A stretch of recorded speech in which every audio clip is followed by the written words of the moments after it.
नमस्कार मित्रों, जय माता संकटा। आज हम बात करते हैं चंद्र ग्रहण की। 28 अक्टूबर 2023 को चंद्र ग्रहण पड़ेगा।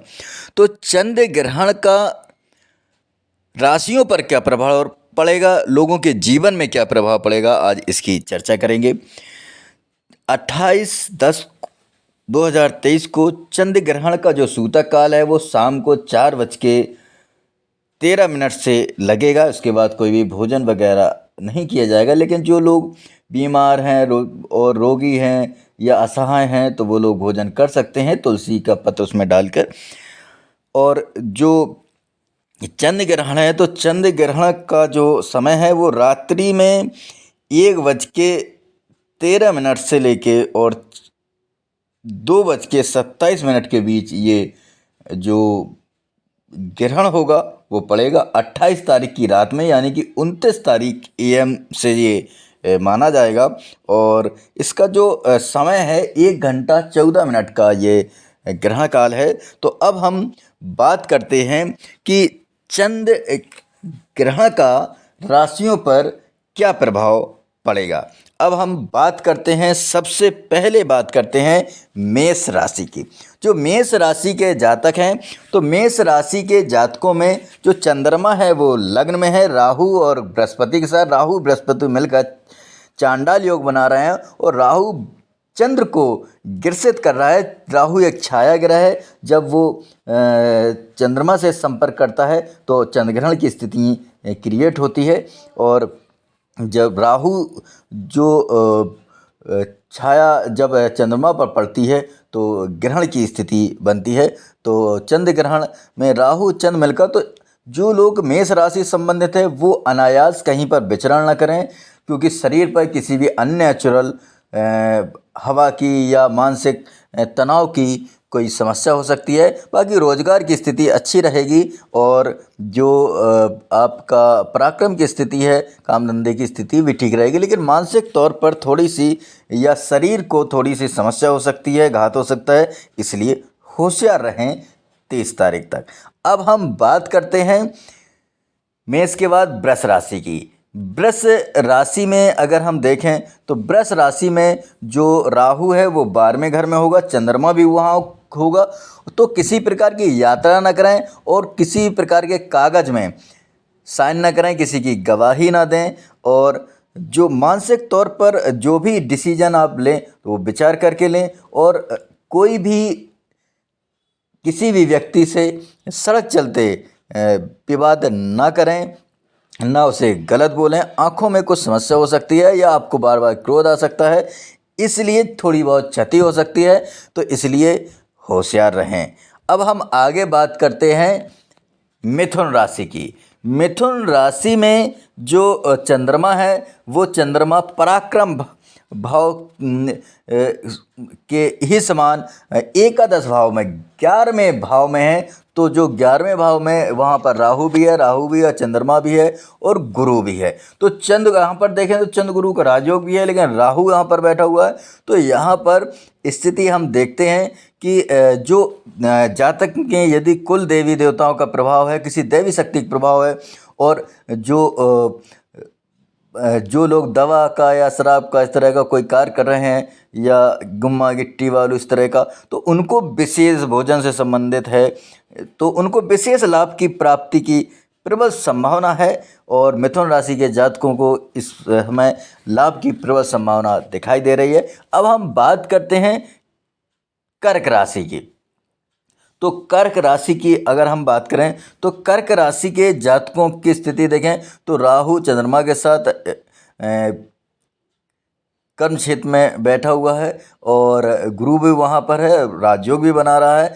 तो राजयोग जो बन रहा है तो यानी कि विशेष लाभ की प्राप्ति होगी, लेकिन मानसिक तौर पर हल्का फुल्का कुछ प्रभाव हो सकता है। और क्रोध ना करें, सूर्य और मंगल चौथे घर में है, इसलिए अनायास क्रोध ना करें और निश्चित तौर पर आपको लाभ की संभावना है और आपको सुख की प्राप्ति होगी।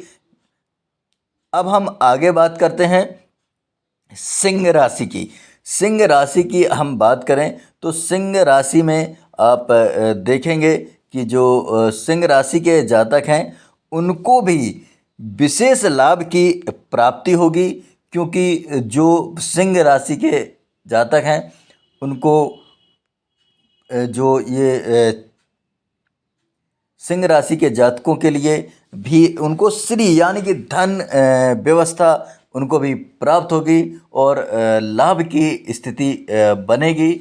और तो इस स्थिति को अगर हम देखें तो इस स्थिति में उन्हें निश्चित तौर पर कहीं ना कहीं से लाभ की प्राप्ति होगी और धर्म क्षेत्र में वो काली देवी या किसी देवी के दर्शन अर्शन के लिए भी जा सकते हैं और पराक्रम उनका बहुत अच्छा रहेगा। तो जो सिंह राशि के जातक हैं उनको भी अनायास बल प्राप्त होगा, उनको श्री प्राप्त होगी। अब हम आगे बात करते हैं कन्या राशि की। तो कन्या राशि की हम बात करें तो कन्या राशि की स्थिति में अगर हम देखें तो कन्या राशि के जो जातक हैं तो जो चंद्रमा है वो अष्टम भाव में आ जाता है, वहाँ राहु, तो थोड़ा सा खांसी वगैरह की समस्या हो सकती है या किसी प्रकार की जो सामान्य तौर पर हम देखें तो कोई छोटी मोटी हल्की फुल्की बीमारी या पेट एट का हो सकता है, लेकिन उसके अलावा अनायास धन प्राप्ति का योग बनेगा। शरीर का ध्यान रखें, हानि की संभावना बनी रहेगी, शत्रु लेकिन कुछ कर नहीं पाएंगे। अब हम आगे बात करते हैं तुला राशि की।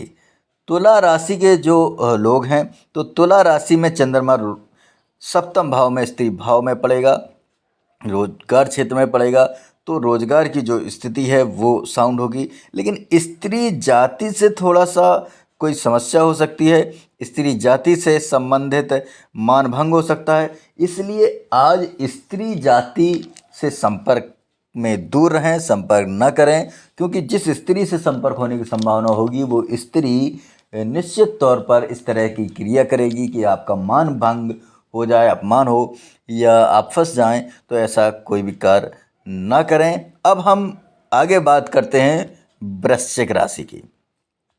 तो वृश्चिक राशि में जो चंद्रमा है वो छठे घर में पड़ेगा, तो यहाँ पर स्त्रियों प्राप्ति की संभावना होगी और जो स्त्रियां हैं उनको पुरुष से मेल करने की संभावना बनेगी। लेकिन यहाँ पर यदि आज आप इस तरह का करते हैं तो निश्चित तौर पर बदनामी या कोई समस्या या टेंशन होने की संभावना रहेगी, क्योंकि कष्ट होने की प्रबल संभावना, इसलिए ऐसा कुछ भी न करें।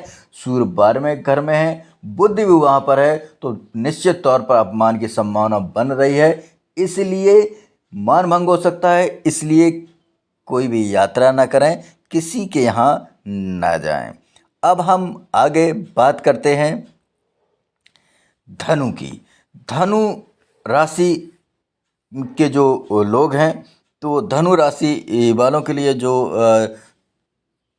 चंद्रमा है तो वो चंद्रमा पंचम भाव में पड़ेगा। तो पंचम भाव में पड़ेगा तो यहाँ पर थोड़ा सा आप होशियार रहें, शत्रुओं से भी होशियार रहें। दूसरी बात ये है कि चंद्रमा से जो आपके यहाँ पुत्र से संबंधित आपको मन में चिंता रह सकती है, बाकी पराक्रम निश्चित तौर पर रहेगा। और पुत्र से संबंधित चिंता होगी तो हो सकता है कि पुत्र से संबंधित होने की वजह से स्त्री की भी आपको चिंता सताए, लेकिन बाकी और स्थितियां ठीक रहेंगी, कहीं कोई खास संभावना नहीं है समस्या की। लेकिन जो लोगों का आज एग्ज़ाम है या परीक्षा है उसमें थोड़ी सी कमी रह सकती है। अब हम आज बात करते हैं आगे मकर राशि की। मकर राशि में अगर हम देखें तो मकर राशि के जो जातक हैं उन जातकों की हम बात करें तो मकर राशि के जो भी लोग हैं तो उनको मकर राशि वालों को इस बार जो विशेष लाभ की प्राप्ति होने की प्रबल संभावना है मकर राशि को, इसलिए आप निश्चित तौर पर जो चंद्र का जो आपको लाभ है वो निश्चित तौर पर मिलेगा, क्योंकि चंद्रमा चौथे घर में आ जाएगा और राहु गुरु वहाँ पर है। तो आपकी जो माता जी माता जी ऐसे संबंध थोड़ी बहुत अनबन हो सकती है, लेकिन बाकी कोई समस्या नहीं होगी। बाकी आपको घर में ही लाभ प्राप्ति की प्रबल संभावना है। अब हम आगे बात करते हैं कुंभ राशि के जातकों की।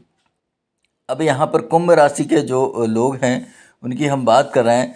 तो कुंभ राशि के जो लोग हैं उन्हें जो चंद्रमा है वो तीसरे घर में आ जाएगा, राहु भी है, शनि भी, तो उनकी स्थिति बहुत साउंड होती हुई दिखाई देती है।